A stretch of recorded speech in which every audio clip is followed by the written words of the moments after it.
consisting of 28 victories, without a loss, including 15 knockouts, and he has one draw.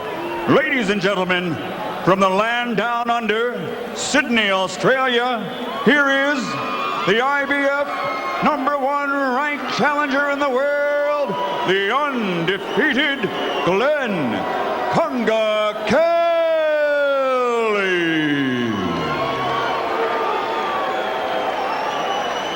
And across the ring, fighting out of the red corner, wearing red with white trim, and weighing 172 pounds. He was the most outstanding boxer of the 1988 Olympics, and since turning professional, he has won 4 world titles, with a record that stands at 45 victories, including 36 knockouts, with only 1 loss by disqualification, avenged by a first-round knockout. He is universally acclaimed as the very best boxer in the world for the past decade, from Pensacola, Florida, presenting the former middleweight, former super middleweight, and 2-time light heavyweight champion, the reigning, defending, undisputed light heavyweight champion of the world, Roy Jones.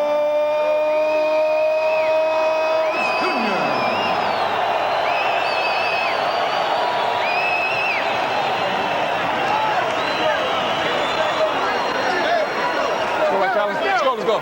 Everybody out. Everybody out. Okay, gentlemen, I won't lie. Clean and sportsmanlike contest. You both know the rules.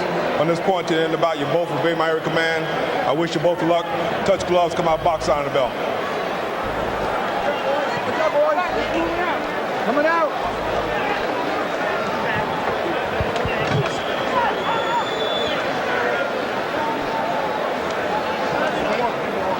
Stars in the crowd as Roy Jones's extended friendships within the sports world are on display here. Barry Bonds at ringside, brand new Atlanta Brave Gary Sheffield at ringside, various leading lights from the worlds of rap music and hip-hop fashion and music here. And there's Jeff Finnick trying to inject some fire into the heart and soul of his fighter, Glen Kelly. At one point during his second fight with Billy Lewis, Kelly's performance was so disheartening to Finnick that he left the corner and allowed the fighter to come back to the corner between rounds without being there to talk to him. He said that got the message across. Jeff was a very emotional fight trainer, but it also was the same way as a fighter. Hey, if Jeff were in the ring, he'd be giving up 55 pounds for Roy Jones, and you just know he'd jump in his face anyway. He would maybe be a bigger threat than Kelly is. But will Kelly? I'd like to make a note also that Jeff Finnick has just been inducted into the International Boxing Hall of Fame. In Canastota, New York. So this June, I will be up there to welcome him. You're no doubt already a member of that Hall of Fame, Emmanuel. Yes, and I'm very excited about being up there when he gets inducted too.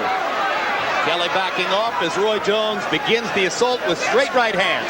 Again, if you haven't seen much of Jones, clearly the most unconventional style of all current great fighters. He seldom starts his attack with the jab. He'll lead with hooks, lead with straight right hands. Sometimes he'll just jump in and immediately go to infighting because he can do that too. Brilliant skills in every area, Manny. Yeah, the thing he's got to do is to make a faster and more consistent tempo fighting this guy. This guy likes to fight in spots, very much reluctant, and if Roy fights his normal style of laid back, it could be a boring fight. You see the size and strength of Kelly. This for Jones is like hitting a brick wall compared to some of his previous opponents. The willowy Richard Hall, for instance. Roy Jones' skill and speed would neutralize all of the supposed advantages that Kelly has. And certainly from that range, Kelly won't be able to bother him much. No, Kelly, his basic fundamentals are bad. When he misses a punch, his right leg is all up in there. And once Roy sets the tempo up a little faster, it's going to be just a matter of time. If Kelly really wanted to compete with Jones, wouldn't he, Emmanuel, have to step right up into his chest? Yes, he would, but it's not his nature. He's just the opposite of Jeff Finnick.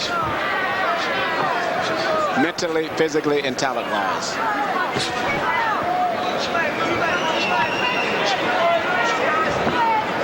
So abundantly clear in yesterday's conversation when every time we asked Kelly about his approach to fighting Jones and what she was going to do, Fennec would answer. And eventually you said, I can see that Jeff is fired up to fight Roy. How about you, Glenn? 33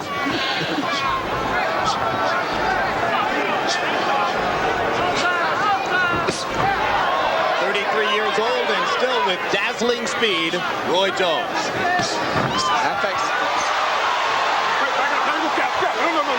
Roy's doing just what he and I discussed earlier. To fight a guy like this, you're going to have to just fight a faster tempo because this guy's not used to not only fighting fast, he's not used to thinking fast. So just start doing a lot of different things, body movements, everything, to make him get off track and make him have to speed up his tempo, so to say.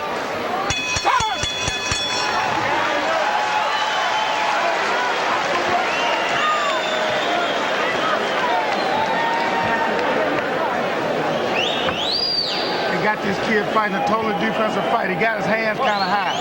He working your jab, changing your jab up and stuff. Hands is up high. Hands is up high. Elbow leaving that body on. Trying to sit up and get body shot. He bring his hands down. They got a defense high. He's wary as well. Let's put him backwards. Let's push him backwards to make him think. Okay? Don't let him just dictate him. Don't let him stand in the ring and walk him, feint you and that. Put him backwards. Held him good. Tie him up there. Don't let him punch you on the ropes. But then, one punch is not enough. It's got to be in bunches. It's got to be in bunches. Right hand, left hook, right hand. Second up, move, blue. Let's go, Red. Get out of there. Hard right to the body by Jones. Get out, Blue. Get out. Get out. In what was expected to be one of his most spirited challenges a few years back, Roy knocked out Virgil Hill with a vicious body shot. Who is the present WBA Cruiserweight Champion of the world? CompuBox numbers in round one. Glen Kelly landed 1 of 20 attempted punches. Jones, not much faster tempo, 7 out of 34. Usually starts cautiously in round one and tries to get a look at his opponent, what he's going to do before he begins to develop more of the arsenal. That's it. Kelly. And he should get right back to the attack again, regardless of whether he lands or not.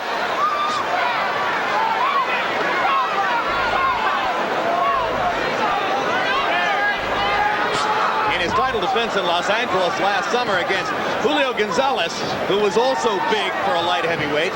Jones knocked Gonzalez down 3 times in the 1st, 5th, and 12th rounds.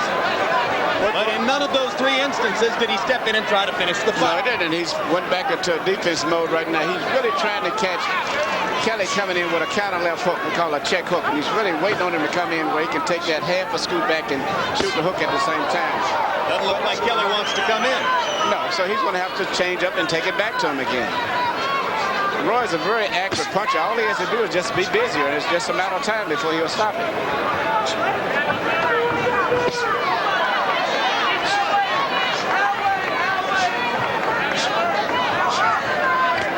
Among the many things at which Roy is so totally adept, he feints as well as any fighter in the sport. And he can decoy you.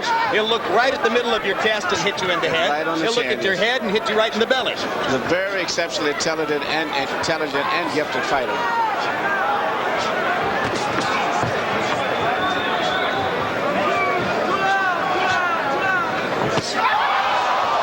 hand stuns Kelly, as did the left earlier. And now Jones with a little silver. White knows he's got him going now. All he has to do is just open up, and this fight is over with. Kelly has no real defense to hold it off Roy Jones. And Roy can do so many different things. Even though Kelly's a big guy, he's too clumsy, and everything he does, Roy can see it, so it's not going to be that effective anyway.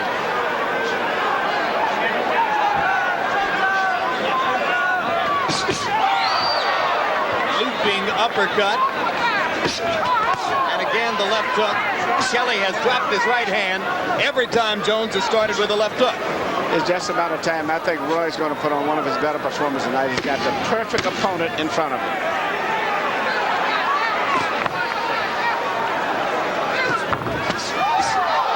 Outer left hook lands flush. and Kelly is done. If you missed it, catch a replay of HBO's acclaimed documentary, Picture Perfect. Stories behind the greatest photographs in sports. This documentary takes a look back through the golden era of sports photography at some of the most compelling sports moments ever captured on film. Except he tightened the rubber band now. Every time you throw a punch at him, you flipping up. Try to keep him moving back till you can get his back on the rope, okay? Get his back on the rope so you can jam him up. You understand? Then put some leather on him. He's still 7 punches in that round. come on, baby. I can do 7 punches. No punches. The wrong kind of time. No punches. Especially when he's going backwards. Here's a look at the looping right hand, one of 3 punches with which Kelly appeared to be stunned by Jones in round number 2. There was also a left hook earlier than that and a quick left hook at the end of the round. Jones threw 69 punches in the round. That's a very high output for him. 13 out of 22 in power shots. Looks like he's a little more interested in a knockout tonight than has generally been the case. I'm very impressed with Jones tonight. He's fighting a very good fight, I think. He's mixing up his attack, doing a variety of things. And Kelly is the perfect opponent for him tonight. And you heard Jeff Fennick in the corner pleading with his fighter to throw punches. So Kelly comes out and tries to attack, but as you can see, 1 punch at a time and slow at that. And once he starts throwing punches, it's just a matter of time before he's going to get caught. The only reason he survived this long is because he hasn't been throwing punches. When he tried to throw a punch at the end of round 2, Jones countered perfectly with the left hook. Speed is a big factor in this fight.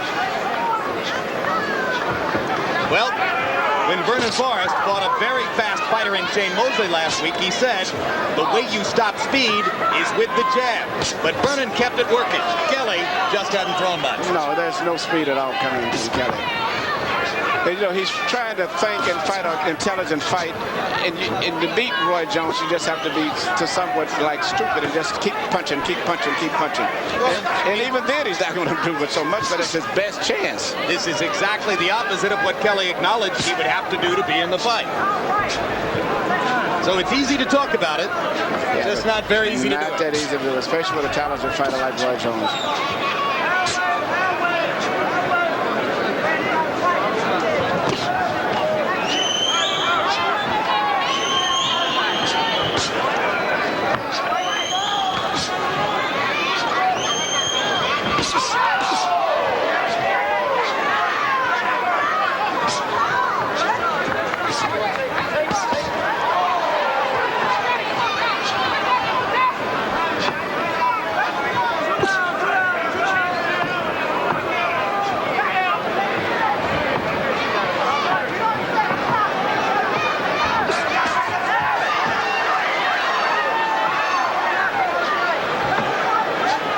Jones came close to showing us. He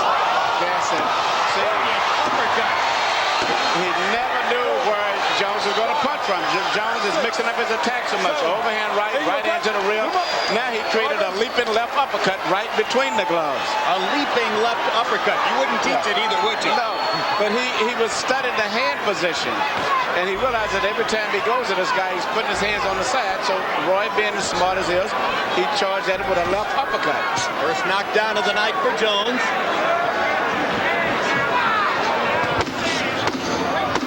And that's the most spirited effort Kelly has made to actually get at Jones. And he lands a right hand to the body. And Jones, with a right cross clutch to punctuate round 3.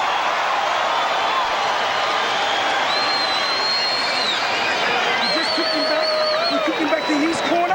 We punch him and we're going to let him out of it and he knocks you down. Glen, we can't stop and start. Let's put the pressure on him, Glen. Glen, what's the worst case scenario? Well, then let's do it then. Let's go for it, son. Let's not give him a chance. Let's not just let him hit us when he wants to. Make him fight us. If he's going to hit us, if he's going to knock us down, make him fight for it.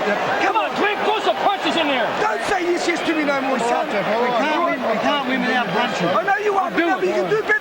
Glen, I seen you to do your right hand was there, but you stopped it. Take the punches from out in that room in there and bring him in here. Let's bring him here, son. I can hit him hard this round. We want this round. Come on, Glen. There's the knockdown, and as you say, a leaping left uppercut. Anticipation of where he was going to hold his hands defensively, Roy shot the left uppercut. Round 4 begins. Roy Jones tremendously dominant in the first 3 rounds. Harold, what's the score? Okay, Jim. 3 rounds to nothing. 30-26, Roy Jones Jr. Jim, it could have just as easily been another 10-8 round in his second round because Roy staggered himself badly. But so far, it's the old Roy Jones showing us all the tricks, the leaping shots, the step to the right, the bobbing and weaving, the feints. It's incredible. Roy Jones Jr. putting on a show. You heard Jeff Finnick's campaign between rounds to get Kelly to fight, a speech worthy of a Teddy Atlas, and Kelly actually landed a right hand on Jones's chin while Harold was giving us the score. You know, Roy is noticing the position of his hand, so instead of shooting a lot of straight right hands, Roy is shooting a looping right hand, and later on you may see him change up and then start throwing the right hand right between the gloves. Or he may leap forward and throw the uppercut with the right hand as opposed to the left. And that's why Kelly is going to have a rough time trying to figure out what Roy Jones is Now this is what you ought to do against Jones. He pushes him against the ropes and bangs to the body. He's got to be very physical. See, what made Ike Ibeabuchi so successful when he fought Chris Bird, he did not fight an intelligent fight. He just kept throwing punches at Chris Bird from all angles. He didn't try to think. He didn't box with him. He didn't box. He didn't give Bird a chance to box him. He just went right at it. Kept punching. You have to be an animal, in other words, to something. That's right. Well, Kelly gave us about 20 seconds of it. There's some want-to there. It's just that he's slow.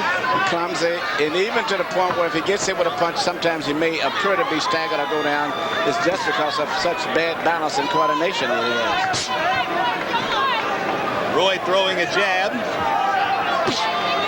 He'll spot the jab from time to time. Fight in a conventional style as he did there. Hook right hand, stands He wasn't hurt at just that. Well, it's against bad balance and coordination on the part of Kelly that makes him appear to be hurt sometimes.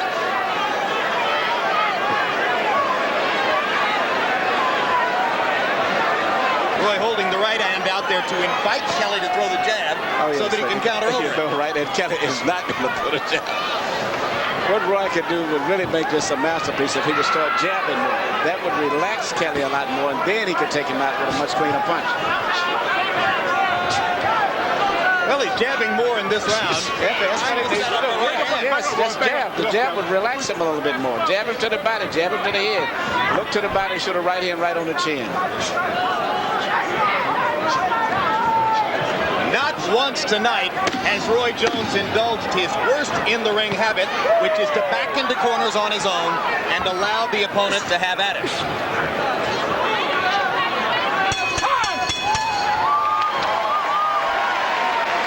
It was a South Beach nightclub named Level.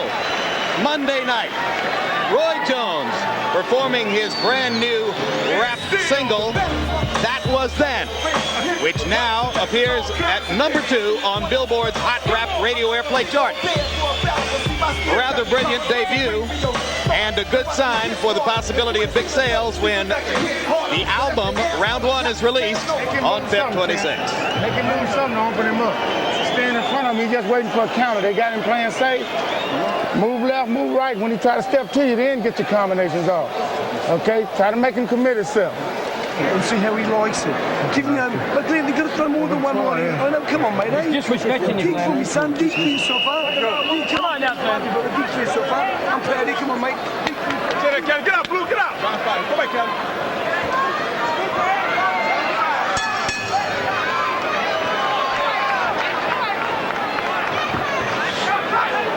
Emmanuel, you say Tommy Hearns would have given Roy Jones trouble. How? No doubt. Tommy Hearns had no problems with boxers.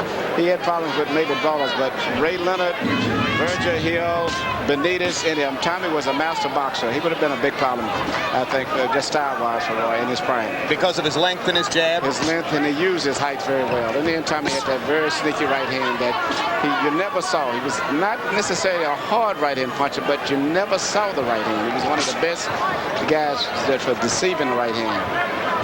But he would have been a big problem. Who would have countered him? Well, it's really difficult. Roy hasn't had that much of a challenge, and a lot is because of the talent that he has and at the time that in the division. But I think that Thomas would have been a big threat still. Even Benitez, one of the best counter punchers in the business, could not counter Tommy's jab. Here we go. you look at this blinding speed and natural instincts of Roy Jones, it would have been an amazing fight to have saw. Roy Jones and Sugar Ray Leonard. That would have been Roy Jones and Marvin Hagler. Roy Jones and Sugar Ray Leonard at 160 or 154. At this weight, he'd have been too strong for Leonard. It would have had to have been Hearns up here. Yeah, but still, those guys had so much speed and talent that a lot of times they didn't really even matter to some degree. And they didn't necessarily use their weight all the time. They were just talented fighters. So if it were to take place at, let's say, 168, what would Jones-Hopkins look like? From what I'm looking at right here, it'll be a good fight because Hopkins didn't get to show well tonight because he fought a fighter who was very defensive-minded, southpaw, who had a good enough amateur background, which made him a little bit treacherous. And he couldn't really get in his mode. So I think we shouldn't judge necessarily, him on that. But still, Hopkins and Jones will be a good fight. Jones, if he fights like he's fighting now, may be a little bit too tricky, a little bit too more elusive for Hopkins. Because Hopkins throws punches, but he likes to throw his punches and then move into bumpy with his shoulders. And Roy being smart, taking counter moves, moving back and forth, may be a problem. Speed would be a big factor. Is Jones faster than Hopkins? I think Jones is faster than Jones. But Hopkins has turned out to be a solid fighter, and if the fight gets to be into a tough neighborhood, where Hopkins has been quite a few times, he may prevail, because Jones has never been in a tough fight still. We spend round 5 speaking in the hypothetical about other fights, because here versus Glen Kelly, it's more of the same. Jones hot-shotting and tattooing Kelly from range with various shots from all different angles.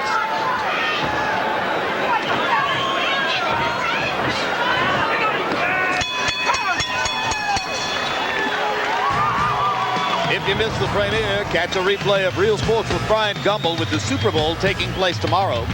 What better time to look at sports books and gambling? We'll go behind the scenes to reveal the factors considered in setting the line for major sports events. Make it a two-man show for yourself. Somebody hits you. You're going to take the risk. You're going to take the risk, Glen. Of course he's hard to hit. We know what he is. But let me tell you something. Do you want to hit him? Do you want him? Well, let's get closer to hit him. You get into the thing. He's got TNT in his pocket, mate. Come over with the right hand. If you miss with the right hand, come back with the left hook. Put it together, son. You're not tired. Come on, Johnny. I'll show you what happens. More action from round 5. Jones with a barrage of right hands after a leaping left hook to begin the action. I don't think Jeff Finnick is going to have a voice by about round 10. No, and pretty soon he may just jump in the ring and start fighting himself. Let me show you how to do it, Glenn. Yeah. But even that last exchange, it wasn't that Kelly was really hurt. He's just so clumsy and uncoordinated.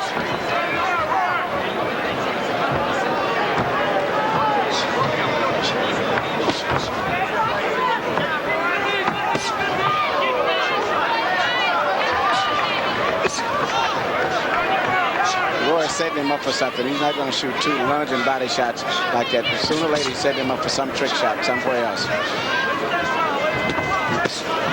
the third shot, right hand to the body. Still looking straight at the chest. Yep, left hand to the body. I'm looking for a right hand over the top.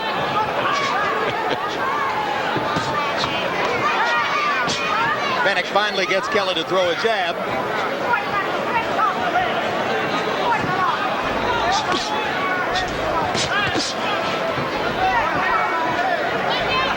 Body from Jones, and there. That was the left hook. He's trying to set him up on the chin.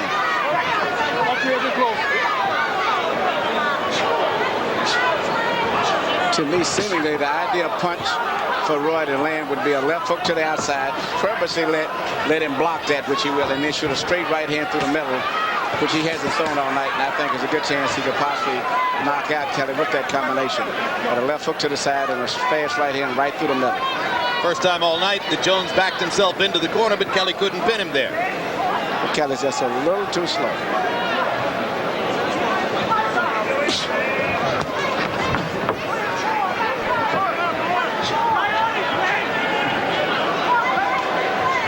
It's very hard to fight a guy who's defensive minded almost 90% of the way. In In case you've just joined us, this is the second half of our unique Undisputed Champions doubleheader on HBO tonight.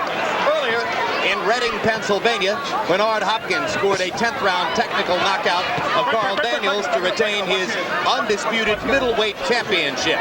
That was at the weight limit, of course, of 160. Now, at a weight limit of 175, Roy Jones tries to defend his undisputed light heavyweight championship and is doing so with routine success against Glen Kelly of Australia. And down goes Kelly on a body shot. Wicked body shot. Kelly's corner screaming at referee Max Parker Jr. that they thought the punch was low. I thought it was right on the... No, it was not low, to my knowledge. A mistake. I thought it was illegal. Right on the belt line. And having hurt Kelly to the body, Jones comes back with 2 left hooks to the head.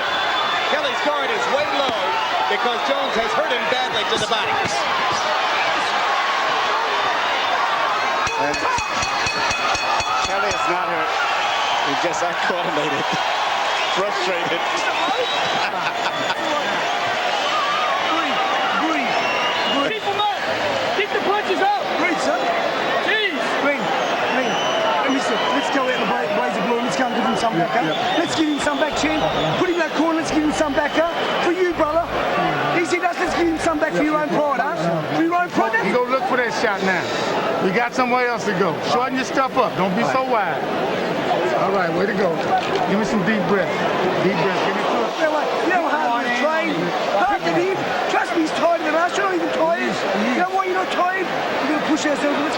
If we can, that's what. But when we walk out, we don't want to think. Here's the replay manual. Yes. There's a right hand to the body. Yeah, I don't think that hurt him that much. And then here's the knockdown punch. Perfect shot. It didn't even hit the belt line hardly on the trunks too much. That hurt him, Manny. Good body shot. Oh, he was hurt there. But his physical size... They're wiping moisture out of Jones's corner. His physical size is what has enabled him to be able to absorb those punches. Harold, how do you have it through 6? Okay, Jim. 6-0, 60-52. Roy Jones Jr. Gave an extra point for the knockdown in the 6th. Gave him an extra point for the knockdown in the 3rd. Jim, in his 6th round, Roy Jones Jr. punked Glen Kelly with about 3 or 4 real good left hooks to the body. And then when he finally threw that one that knocked him down, I mean, he had softened him up already because he had hit him so many times to the body. Roy Jones Jr. showing us every move of the book. I love that the way he wobbles that shoulder. Just keeps Glen Kelly frozen. And he comes in with a hook and the right hand over the top. You know, this is Roy Jones Jr.'s 24th appearance on HBO. That's more than any other fighter in the history of the network. Snapping a tie at 23, which was held with Oscar De La Hoya.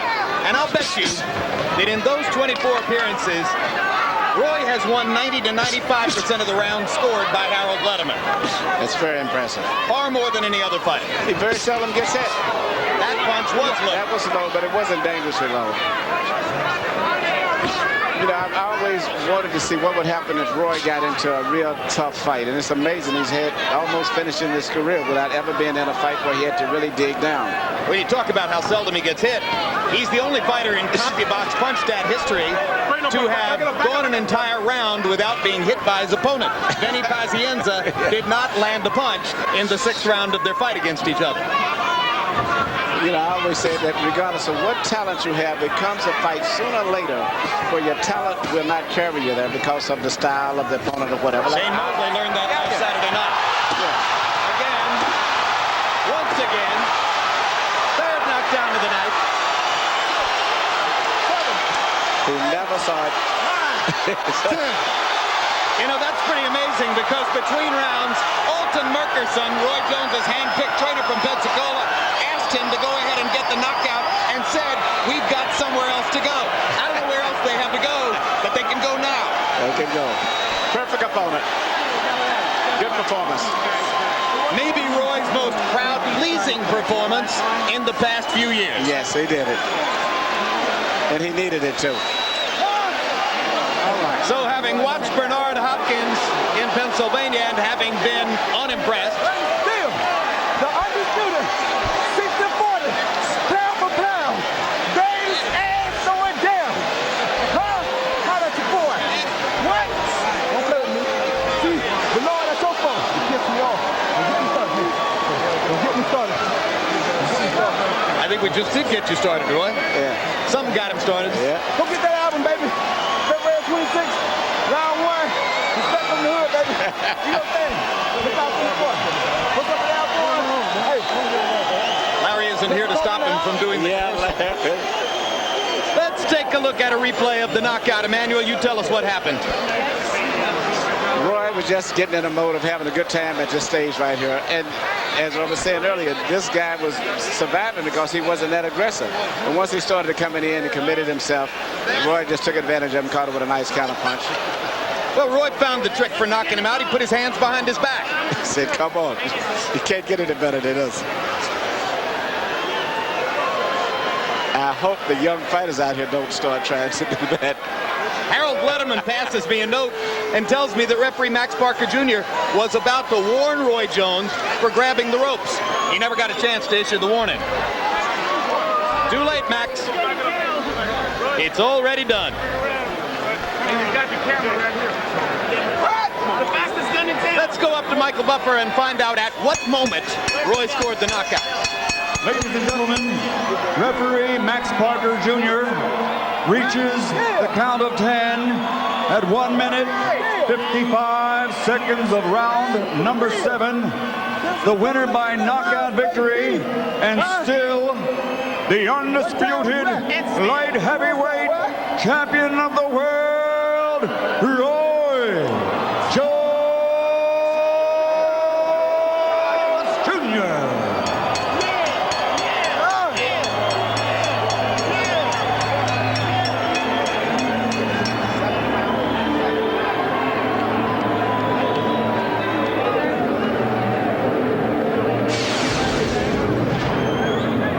CompuBox numbers, and this will be a Roy Jones wipeout, landing 52 more punches than his opponent, throwing 25 more than doubling, nearly tripling the landing percentage. And power shots, the heart of the Roy Jones attack, 73 out of 139, 53%. In other words, most of his misses were with the jab. And let's take a moment now to talk to the undisputed light heavyweight champion of the world. Roy, were you more motivated than normal to please the crowd and provide some spectacle tonight? First of all, I got to take time out to thank my Lord and Savior God for everything he did for me. Blessed me to be here tonight, blessed me to finish my album up, and blessed me with the skills that I have to perform. Yes, I feel like I deserve to come out tonight and give the crowd what they're paying for, because some guys seem to be forgetting and thinking that I'm a nice guy or something. I am nice, but I'm awful crucial with these hands. What's up, Pensacola in the house? What's up, Jersey, D.C., all my people all over the world, baby. Patterson, New York, everybody. What's up, people? Pensacola in the house, though. Roy, how much of your motivation tonight, if any, had to do with Shane Mosley's loss last week and Bernard Hopkins' appearance on this network earlier this evening? That had nothing to do with neither one of those. I take my hat off to Shane because Shane fought a tough fight. He did his thing. He tried. He'll come back and he'll do good things. Bernard Hopkins is still the same old Bernard Hopkins. Bernard Hopkins needs Roy Jones to make a fight. Roy Jones don't need Bernard Hopkins. I can entertain with anything. I take what comes my way pound for pound. That man 188 pounds tonight. I'm 182. Bernard don't want to mess with me, man. I'm trying to be nice about this. Then I beat him. What the hell I got to split a 50-50 with him for? He ain't never beat me. He ain't never beat nobody. He got one name on his record. Felix Trinidad. That's it. The other name on his record he lost to. That ain't worth a damn to me. I don't want to hear that. He gonna give me 64. He ain't fighting me. I'm pound for pound the baddest man throwing down. Fights faster than other fighters, talks faster than other fighters too. I deserve 60. I really deserve. Hello, Mario. You know what I'm saying? You believed yesterday that Glen Kelly was going to come out and try to jump in your face, get up on you, and rough you up. Instead, he seemed to want to stay back and away from you. Could the knockout have come earlier if he had been more aggressive? Yeah, if he came at me earlier, the knockout would have occurred earlier. But man, admit the truth, Larry. Jim.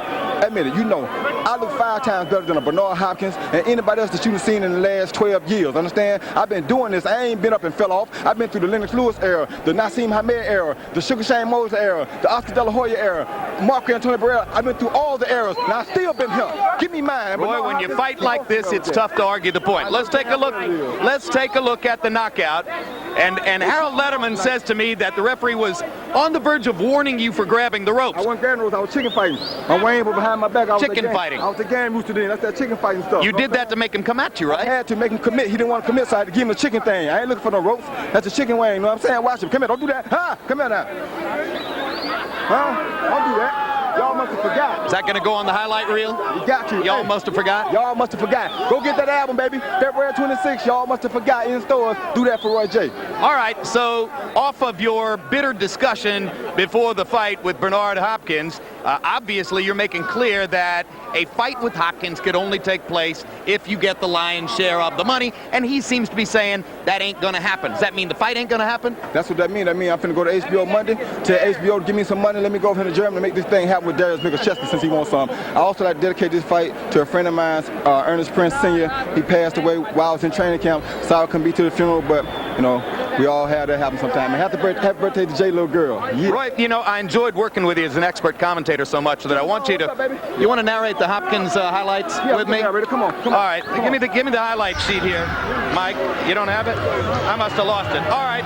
Earlier this evening in Reading, Pennsylvania, Bernard Hopkins entered in his executioner's mask to take on outmatched southpaw opponent Carl Daniels, and this was a matter of Bernard wearing down Daniels largely with body shots throughout the fight. What did you think? Add to the fact that Daniels ain't fought in 13 months. How did he get to be number one contender? He ain't even fought in 13 months. He got knocked out, I think, last time he fought when he fought Julio Cesar Vasquez, and Bernard Hopkins couldn't even knock him out. You got junior middleweights that was knocking down Felix Trinidad inside 4 rounds. It took him 11 rounds to do it. He cannot beat me quick. Make him boost his head up. He want a payday, and he ain't finna retire with Roy Jones. Roy Jones smarter than that. What's up, Bigum? I told my dad. The only thing I'll say, he wouldn't think much of your opponent either. Well, he ain't got to. He was undefeated. It's better than his opponent. My opponent ain't had no loss in his record. He just got one. What's up, Tarver? Matter of fact, I might fight Antonio Tarver because he deserves a shot quicker. Because he's standing 9 feet away over there, right? That's right. I'll fight. Antonio Tarver's an awfully big light heavyweight. I don't give a damn. That was a big one I fought. Now, I don't give a damn. Hey, one more thing. Before the 7th round, your trainer, Alton Merkerson, said, by God, go knock the man out. We got somewhere else to go. Where you got to go? I got some partying to go do with my friends in Miami. I got some new friends. I'm in the South Beach. All fans of Roy Jones Jr., the cats from club level, the people that came out supporting me in my performance the other night. I got to go hang out with them. I'm invited too, right? Partyways joint, you know what I'm saying? That's what we're doing. Thank you, RJ. Don't let them fool you.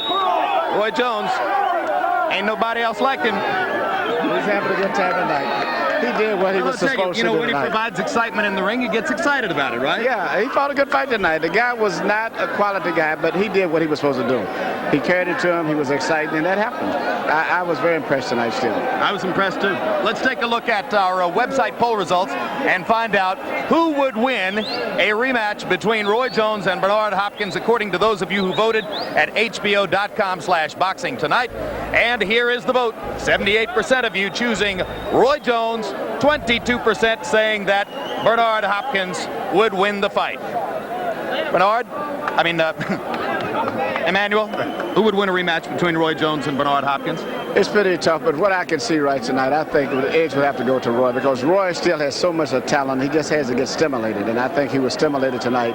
And I think fighting Hopkins, which would be his toughest fight. But what is exciting about that, it may be the first time that we would have to see Roy have to dig down inside, and it would be one of those fights that he couldn't win just on his talent. I think he would have to dig inside to fight. It would be the first real fight that we would see him in, I believe. Love to see it. All right, stick right here because I need more from you in just a moment. Before we leave the air tonight, let's give you our own news report on the latest prospects for a Lennox Lewis-Mike Tyson heavyweight showdown in the wake of Tyson's license denial by the Nevada State Athletic Commission.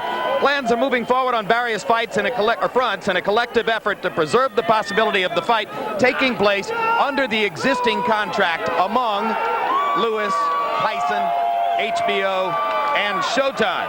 The one apparent possibility is for the event to take place in California, where reportedly the State Athletic Commission will schedule a hearing to consider a license for Tyson as early as next Saturday, February 9, and where officials at Staples Center in Los Angeles indicate that they would be interested in staging the fight, not on the original scheduled date of April 6, but as soon as April 20, or April 27. Meanwhile, officials in Texas and in Florida are also said to be interested in hosting Lewis Tyson if the California possibility fails to materialize.